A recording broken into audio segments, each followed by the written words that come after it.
Hey, Run Tribe Bike community. Welcome to Food Fight Friday at the aid station with myself, Jason Bahamundi, and the founder of Community Trail Running, Adam Lee. This is a show that we do twice a month in which the decision is which food item are you going to eat, which are you going to carry, and which are you going to toss. 2 weeks ago, Adam brought me foods from Alberta, Calgary, as he pronounced it, and I've learned to pronounce it myself just like I've learned to pronounce Newfoundland, not Newfoundland. Newfoundland and Calgary. Yeah, I'm getting really good at this Canadian thing. And so today I am going to be bringing to him 3 food choices from my culture, which is Puerto Rico. These are food items that we would normally eat, on a routine basis back in my house when I was a youngster growing up. Unfortunately, most of them I don't make anymore. So maybe this will be also the kick in the ass I need to get cooking in the kitchen again. For those of you who are also going to be listening to this and maybe have to drop off, do not worry. It'll be on the Everyday Athlete Podcast Network, wherever you get your podcasts, Amazon Music, YouTube Music, iHeartRadio, Spotify, and Apple, as well as on our YouTube channel and our website here soon enough. So without delaying this process any longer, Adam, are you ready for 3 food items? And most likely I'm going to have to give you the descriptions of them as well, but are you ready? I'm so excited for a little taste of Puerto Rico, and happy Friday, Jason. Yeah, I'm fired up. Let's do Happy this. Friday to you too. As soon as we're done here, I'm heading down to the beach to go for a 40-minute run and maybe jump in the water while I'm at it too. I'll brag a little harder. Yeah, I'm going to try. All right, so your 3 food choices are chicharrones, which are deep fried pork rinds, basically. So, cut them up into bite-sized chunks, drop them in some oil, deep fry the hell out of them, and they are super tasty. Oof. Your other option is tostones, which are essentially twice fried plantains. So take a green plantain, cut it into about a 1-inch piece, fry it, take it out, smash it down into a disc shape, and then fry it again. And in my household, my dad usually puts salt, garlic, and oil on it. And then the third food choice is empanadas. And this is, dough, stuffed dough. My mother usually filled it with picadillo, which is ground beef with olives that have the pimento in them, along with plenty of garlic and onions. So you end up with 3 deep fried items here. 2 of them are have meat, and one of them is plantain. So you're now at the aid station. You've been running, and we got to set this up, right? So it's mile 50. You've got 50 more miles to go in your 100-mile adventure. It is a calm, cool day with some overcast clouds, so it's not super hot. And now you have 3 food items in front of you that have literally just come out of the deep fryer. So which of these 3 are you going to eat? Which are you going to toss? And which are you going to carry to the next aid station, which is 7 miles away? I love the setup. You've thought this out quite well. I appreciate that. Now, is it your mother who's prepared these foods, or is it you after many years of not? We'll go with my mother, being that I haven't prepared any of these in I don't know, a number of years at this point. Okay, that makes the decision harder. I mean, it all balances out, I suppose. But are the empanadas something that's like wet and messy? No, but they can be greasy. So Okay. because remember you have chopped meat that's been sauteed inside of it, so that could get oily and greasy as well. Okay. And chicharrone. Yep. And I forget the name of the second one, the plantains. Tostones. Tostones. Okay. This is tough. I think I'm gonna eat the empanada because it sounds amazing. And I don't want to offend Mama Bahamundi at the aid station. So I feel like that's just the smartest play. It's the biggest thing. Like, it's the meal. I can sit there and enjoy it. If it's a little greasy, that's okay. I can clean up. I'm at the aid station. I am giving you napkins on this. I didn't keep those away. Okay. Napkins too. See, this is the whole experience now. So it's a fine dining experience at mile 50. I think I have to carry I think I have to toss the chicharrone. Chicharrones, yeah. Chicharrones. They sound really good, but I think just if I'm going to eat the empanada, I'm going to toss those, and then I'm going to keep. And I already screwed this up too. The Tostones.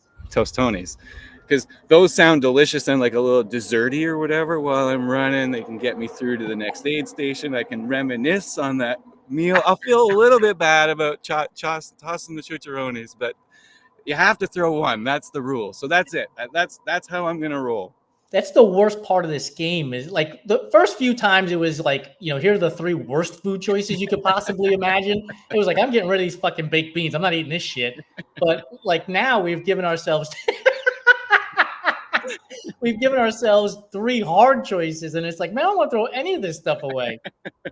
I do like how the game is evolving, and naturally, I mean, I think all people love food, but ultra distance athletes especially. So how can we not talk about foods we love instead of trying to make each other eat crap? As we're talking about this, I'm thinking to myself, I need to go and research ultras in Puerto Rico and maybe see if they actually have these foods at aid stations down there. Yes, absolutely. Or there needs to be like a medley of nations ultra somewhere where each aid station's like a different, like, yes, like little Italy, little Portugal, the UN version, little Puerto Rico. Yes. Yeah, exactly. Like, yeah, totally. That'd be so cool. Dude, it fits perfectly. UN ultra nations running the UNR. We got to do it, right? Except there's not enough porta potties in the world to support that event. The Honey Bucket Company is going to make a fortune. Good luck training your gut for that. No, so like they have backyard ultras that are a 4 mile, 2 out and 2 back, right? So if we did it on a 4 mile loop though, and then you have an aid station every mile, and then you rotate them like every 2 or 3 hours. So aid station 1 is Italy in the first hour, and then it becomes Puerto Rico at aid station 3, and like you just rotate. Oh my God, dude! I think we just created. Did we invent something? I think we did. How much fun would that be? I love it.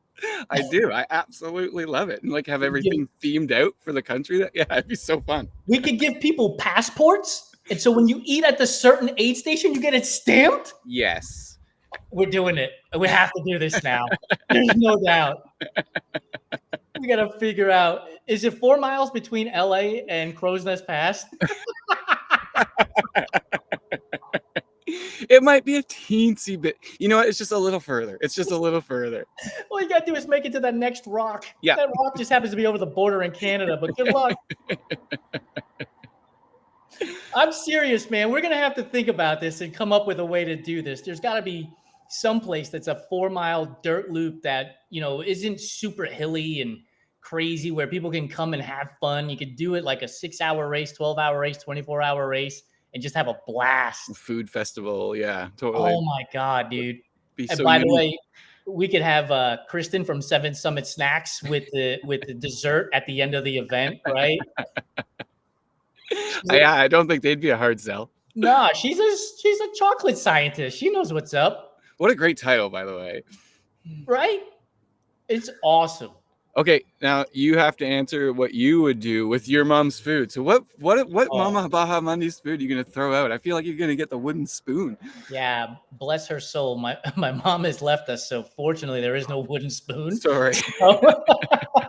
So, but who knows when we meet up again if she's gonna throw Hispanic women have been known to throw chancletas, which are slippers, at their kids. So there might be a chancleta flying through the house here. That's why you get good at dodging, right? Yeah. You'd think I'd be a better running back in high school football. Not so much. So I've been thinking about this for like 48 hours. Like, what do I go with? Because tostones are my favorite. Like, I just absolutely love tostones. And so part of me was like, that's the thing to carry because you can enjoy it in the future. Like, instead of housing it right now, then missing it as you go along to the next aid station, I can enjoy it as I go to the next aid station. So I think I'm going to, I shouldn't say think, I know I'm going to carry the tostones for that delayed satisfaction to get me to the next aid station.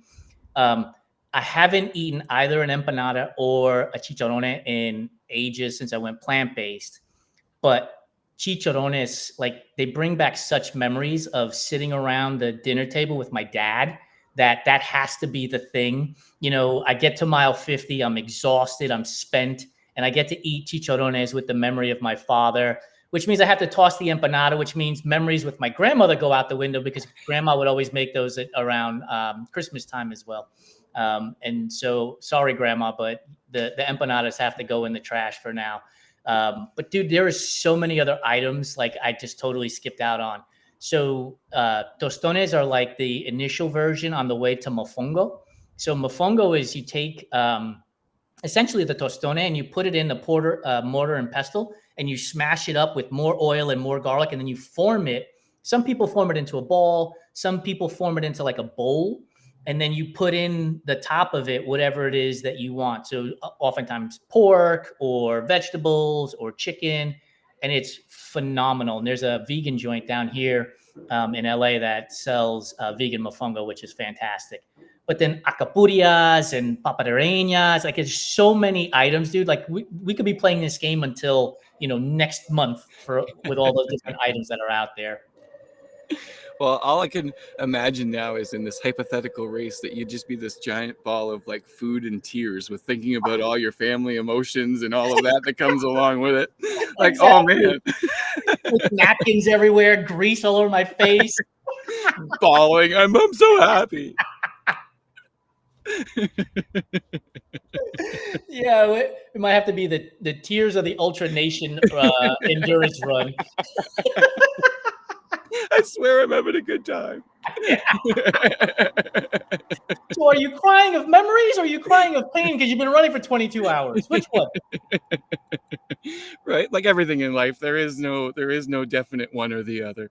Oh, dude, I'm telling you, I got to think about this. I'm going to go for this run. Like I said, wouldn't it be cool if somebody as a volunteer was dressed up as the Statue of Liberty and it was like New York area and then somebody was like as a Eiffel Tower for Paris? Like this would be such a cool event to participate in. I'm going to have to think about how we can make this happen. Yeah, you get out there and get those juices going while you're running away at the beach. Will do. Dude, thank you so much for joining me on this episode of Food Fight Friday at the Aid Station. We'll get back together in a couple of weeks and it'll be my turn to present to you first so that you can take advantage of that on the second round of Food Fight Friday at the Aid Station. I love it. Thanks for the little taste of Puerto Rico. You got it, man. Have a great